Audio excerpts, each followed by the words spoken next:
This is when you know Trevor's not here, okay? The other day, we talked about Phil Kassel and impossibly joining the Vancouver Canucks. And now we're talking about Mark Cuban and this quote he had about glue guys and picking the right glue guys. We're having fun. It still feels like the offseason. That being said, it is September. It's hockey season, baby, okay? Let's do this. Another episode of Locked On Canucks coming your way. Shout out to the people. One love to Beggsy. Let's do this. You're Locked On Canucks, your daily podcast on the Vancouver Canucks. Part of the Locked On Podcast Network, your team every day.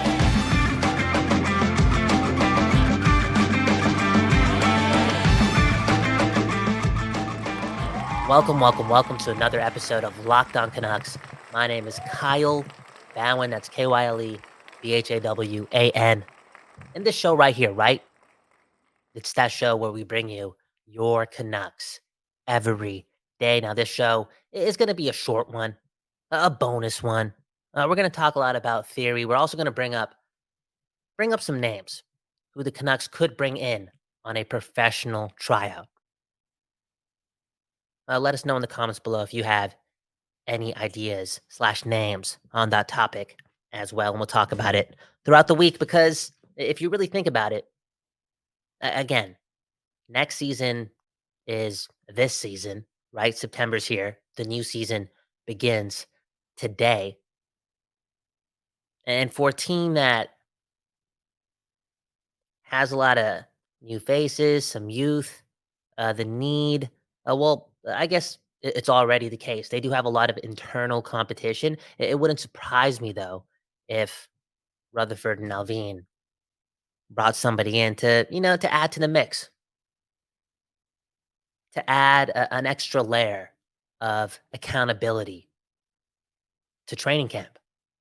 Maybe Tocchet has ideas / sees somebody that he wants challenging for one of those spots on the Vancouver Canucks. We'll get to that list in 5 or 6 minutes. But first, okay? Well, first of all, Beggsy's not here again. Another day where it's family over fans, and it is what it is.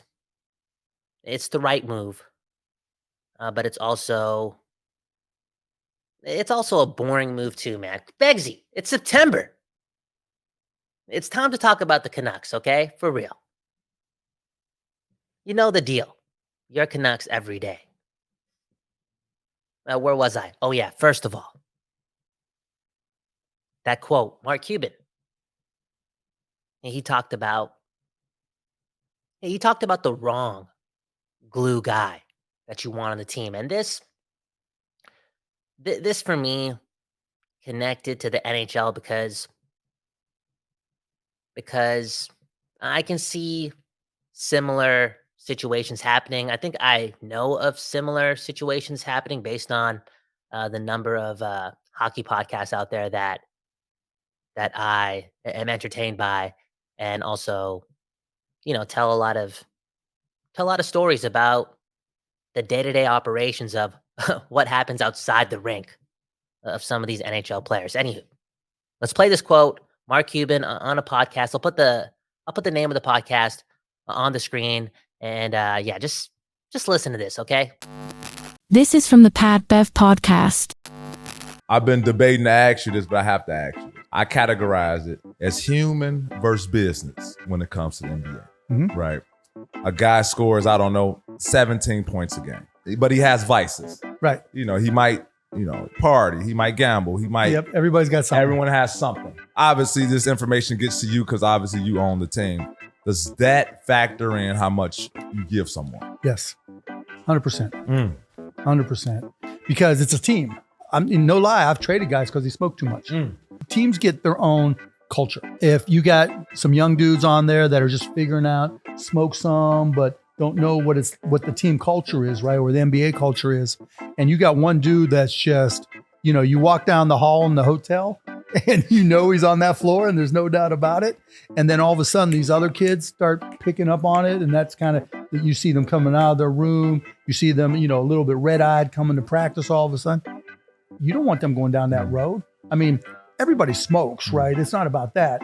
But there's smoking, there's how powerful the shit you're doing is, and then there's how much you do. You know, if you get past that level where you got to look at the bigger picture, right? That's just not the culture.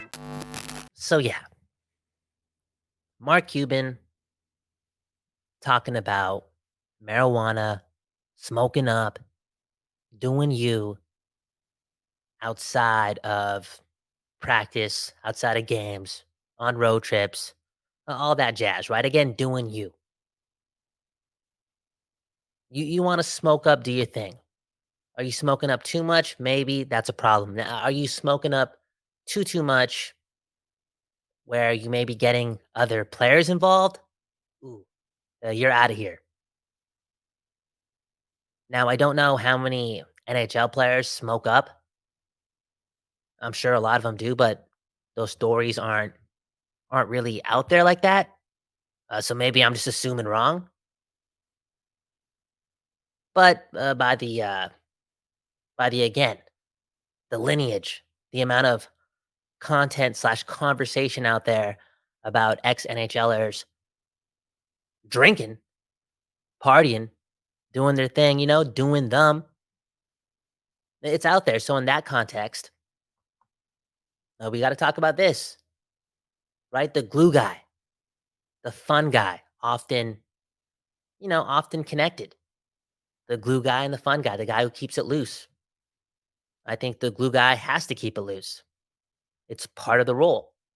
But I definitely think there is a limit. And look, I'm a mushroom. I'm a fun guy. There's way more to life than your job, than your career, than a sport. But this is the NHL. This is professional sports in North America. It's hard to win, and the goal is to win, not to just keep it fun. It's to win. Winning is the most fun thing about being a hockey player, being a NHL player. Winning is supposed to be the most fun part, not the other things that your wallet can now gift you slash what again your I wouldn't just say your temptation, but what else is available to you outside of the rink, right? When you're an NHL player, opportunity to do whatever you want, and having fun and being loose is important. And being loose is more notably fun. And fun is addicting. Fun is definitely essential to the day to day operation of being a human being. It's just the truth. But at what cost?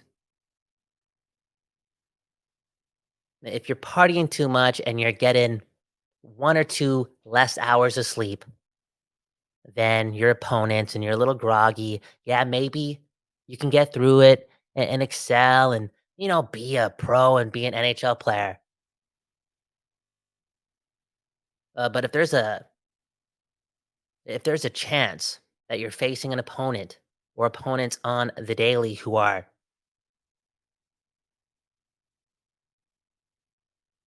collectively and culturally not about that consistently, then more often than not, you're going to be losing games. Because again, this is professional sports in North America, and it's hard to win. And when you play for the Vancouver Canucks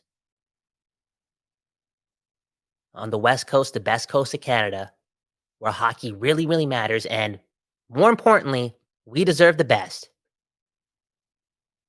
winning has to matter more than anything,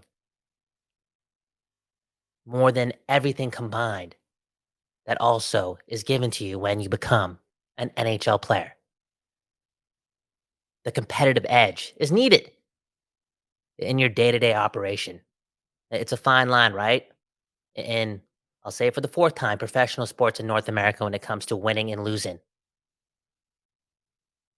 So you got to do whatever it takes. This has a lot to do with the glue guy conversation because, we've been hearing it throughout the years, right? The glue guy is the fun guy, the guy who plays the music, organizes the dinners, has a good time with the boys, keeps it loose.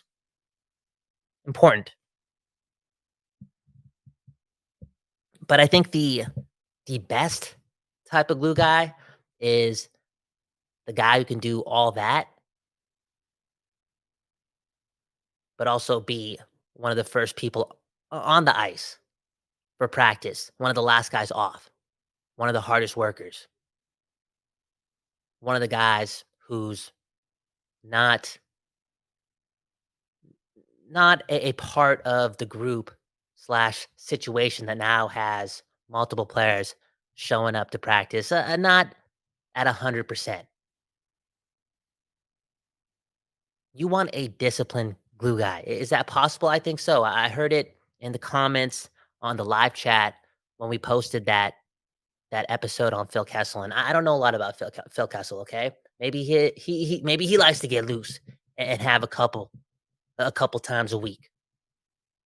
But from what I was hearing, what makes him the ultimate glue guy is his professionalism and also that dose of just being him with his personality and it being so strong that again it helps keep things light on the daily. And I think the Canucks do need a dash of that. It would make things easier for a team that's really, really up against it. If you really think about it, is there a team with more pressure on them than the Vancouver Canucks in the NHL? Because they got to do a lot in a short period of time. And after pretty much being told, again, based on assumption, but it's the energy. Tocchet even alluded to it in that conversation with Ian McIntyre. Pretty much being told that the only way to sign Elias Pettersson is to prove to him that winning matters and winning is doable in Vancouver is a feeling. It's an energy. It's in the air. It's something that definitely adds a little bit more pressure to the Vancouver Canucks. Okay, I can't speak for them, but as a fan, it's just made winning that much more important. So yeah, that's my spiel. Well, we'll talk about some names that the Canucks could add via the PTO route. Maybe there's a glue guy that they can bring in September. He somehow makes the team, and he makes things a little bit easier for the Vancouver Canucks on the other side. But first, we got to shout out a sponsor, okay? You know, newborn life, it has me short on sleep. It's harder to work out and eat healthy like I used to once upon a time. And that's why I have a hard time living life without my AG1 in the morning. You know, since I've been drinking AG1, I've noticed an overall feeling of sustained energy, support for my mental clarity, and focus. And hey, I need that focus to bring you the goods here on Locked On Canucks. AG1, it replaces your multivitamin, your probiotic, and more, and puts it in one simple drinkable habit. AG1 uses a science-driven formulation of vitamins, probiotics, and whole food source nutrients. Science, baby. And Kyle, you and I were both over the age of 30, and I know that we both need a product like AG1 to keep us feeling like we're only 29. So if a comprehensive solution is what you need from your supplement routine, then try AG1 and get a free 1-year supply of vitamin D and 5 free AG1 travel packs with your first purchase. Go to ag1.com/NHL Network. That's drinkag1.com/NHL Network. Check it out. People, before we get back to the show, baby, I gotta tell you that new episodes of Locked On Canucks will be available wherever you stream podcasts and on YouTube at 4:20 p.m. for no reason at all, okay? New episodes every day at 4:20 p.m. Again, wherever you stream podcasts and on YouTube. Let's get back to the show. Okay. You're back on another episode of Locked On Canucks. Your Canucks every day. Make sure to subscribe and hit the like button if you enjoyed the episode, and let us know in the review section of your podcatching platform how we did. On that note, Spotify. Yes, Spotify is now allowing listeners to comment on episodes. So let us know what makes the perfect glue guy, and is that guy already in Vancouver? Do the Canucks need a glue guy? Again, let us know in the comments below / on the episode on Spotify. Now, I did tell you that I'm going to give you some names that the Vancouver Canucks could bring in on a PTO this season. Okay, so this is based on what? What knowledge? Not much. And I think that's an unfortunate thing to say to the listeners, to the viewers. This is a show. This is an experience, and here I am, pretty much saying that I don't know a lot about the immediate attributes that this list of names bring to the table. Okay, it's Kyle Bowen. It's not Trevor Beggs here, but you may know a lot more. There's a good chance. Let's go through some of these names. Do the Canucks need another top 9 forward, bottom 6 forward? Probably not. But do they need a guy like Josh Bailey? Let me know. Is he a cool dude? Is he a true pro? Who knows? I've been hearing this name a lot as well, okay? I'm not connected with the Vancouver Canucks, but based on position, I guess based on experience as well, some of the fans want him / are interested in bringing him in on a PTO. Paul Stastny.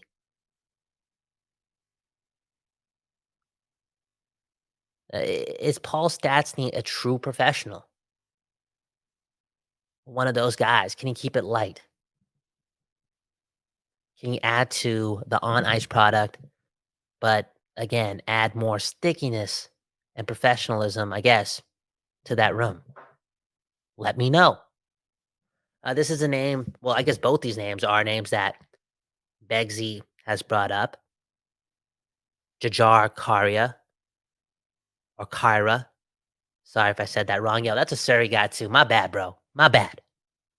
It is what it is. Again, I didn't start reading till I was 23. I butcher a lot of names, okay? Could the Canucks bring Juhjar in? Bring in some of that local blood, right, to the mix? A physical player, right? Talk about being a glue guy, right? People enjoy that act of camaraderie, right? Defending your bros. That gets the boys going. It matters. How about this name, Nolan Patrick? That's Trevor for you, man. He likes those names. Wayne Simmons. Wayne Simmons is that a thing? This name could be one, right? We're en route, possibly, possibly to become the Vancouver Penguins, right? Zach Aston Reese. Physicality, experience. Is he a true pro? Hey, on that note, another guy who does have the ability to be a glue guy, maybe the Canucks already have him. I don't know much about him. Is Teddy Bluger, okay? Alvin was raving about his professionalism, and maybe he has some personality. Maybe he keeps the room light as well, right? Alleviate some of that pressure that's on the Vancouver Canucks. Let me know in the comments below, okay? I could go through more of these names, but I'll be talking nonsense. Let me know in the comments below if you know / want anyone signed to a PTO to the Vancouver Canucks. Do the Canucks need more players, more new faces? And who are those guys? Tyler Mott, Phil Kassel. Who knows? I still think there's a 3% chance, okay? Phil Kassel is signed to a PTO by the Vancouver Canucks. Unreal. Anywho, that was another episode of Locked On Canucks. I know, a short one. It is what it is. All right, it's Monday. I did promise you that I was going to give you an episode on Monday, on Friday, so I pulled up, and I'm not going to front. It's definitely feeling like the last day of summer, and I feel like being a little recreational today. So a lot of strolling, a bit of an adventure coming my way. And if you're listening to this or watching this, take some time, for yourself as well. Shout out to the Locked On Podcast Network, your team every day. A lot of cooperation on this side, man, making things really easy for Beggsy and I. Hey, speaking of Beggsy, he'll be back tomorrow. And I think he's in the air right now. And I think if I wasn't recording this so early, there might have been a chance that Beggsy could have appeared, but that chance would have been 4%, 2%. And that's not a chance that I'm willing to take based on, again, what I want to do with my day and the promise, man, you're Canucks every day. It sounds daunting, but it's a blessing. It really is. It really is. Anyways, have a good morning, a good afternoon, a good night. We don't know when you're listening to this, but hey, again, we'll see you tomorrow. Peace.